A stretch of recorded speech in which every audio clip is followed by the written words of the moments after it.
Assalamualaikum warahmatullahi wabarakatuh. Bertemu kembali bersama saya, Ibu Nendah, pada pembelajaran kimia. Kali ini kita akan belajar tentang hakikat ilmu kimia, peranan ilmu kimia, dan metode ilmiah.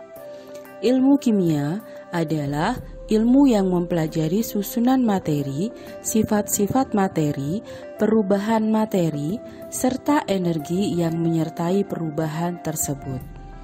Cabang-cabang ilmu kimia antara lain 1. Kimia organik yang mempelajari zat kimia dalam benda mati, misalnya kandungan mineral dalam batuan. Yang kedua, kimia organik yang mempelajari zat kimia dalam makhluk hidup. Contoh, zat-zat yang terlibat dalam proses metabolisme. Yang ketiga, ada kimia analitik. Kimia analitik merupakan cabang ilmu kimia yang menganalisa bahan kimia dalam suatu produk. Misalkan, untuk melihat komposisi atau kandungan nitrogen dalam pupuk. Yang keempat, ada kimia fisik. Kimia fisik mempelajari penentuan energi yang menyertai terjadinya suatu reaksi kimia, sifat fisis, serta perubahan kimia. Misalnya, menghitung besarnya energi yang menyertai suatu reaksi kimia. Yang kelima, kimia lingkungan. Kimia lingkungan mempelajari sesuatu yang terjadi di lingkungan, misalnya tentang pencemaran air. Apa saja yang menjadi penyebabnya dan bagaimana cara untuk mengatasinya. Yang keenam, ada kimia inti atau radiokimia. Radiokimia mempelajari zat-zat radioaktif, misalkan berapa panjang sinar X yang digunakan untuk ronsen. Yang ketujuh, ada kimia pangan. Kimia pangan mempelajari cara meningkatkan mutu bahan pangan.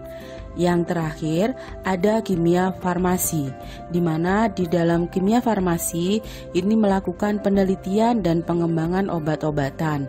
Misalnya seperti saat ini sedang dikembangkan penelitian untuk menemukan obat bagi wabah COVID-19.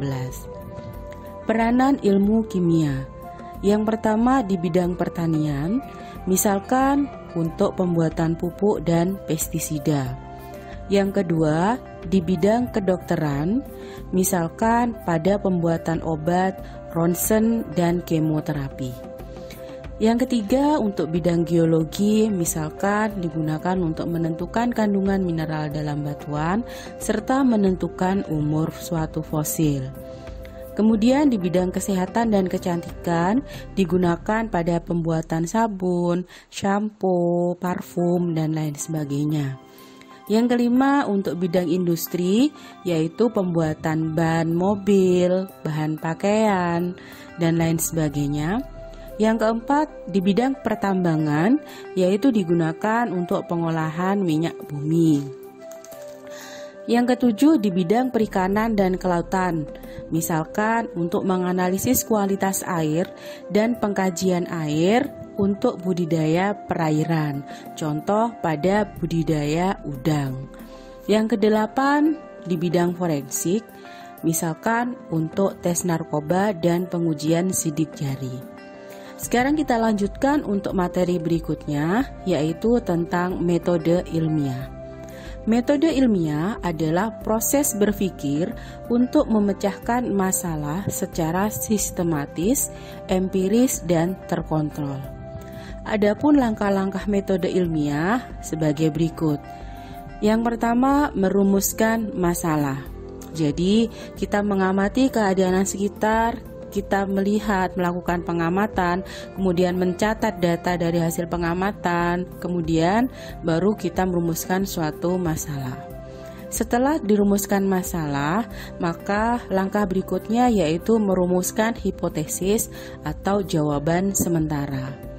Kemudian setelah melakukan perumusan hipotesis, maka langkah yang ketiga yaitu mengumpulkan data dengan cara melakukan eksperimen. Kemudian langkah berikutnya yaitu menguji hipotesis. Yang kelima atau yang terakhir, merumuskan kesimpulan. Demikian tadi materi tentang hakikat ilmu kimia, peranan ilmu kimia, serta metode ilmiah. Untuk memperdalam materi, silahkan dikerjakan soal-soal yang ada di LKPD.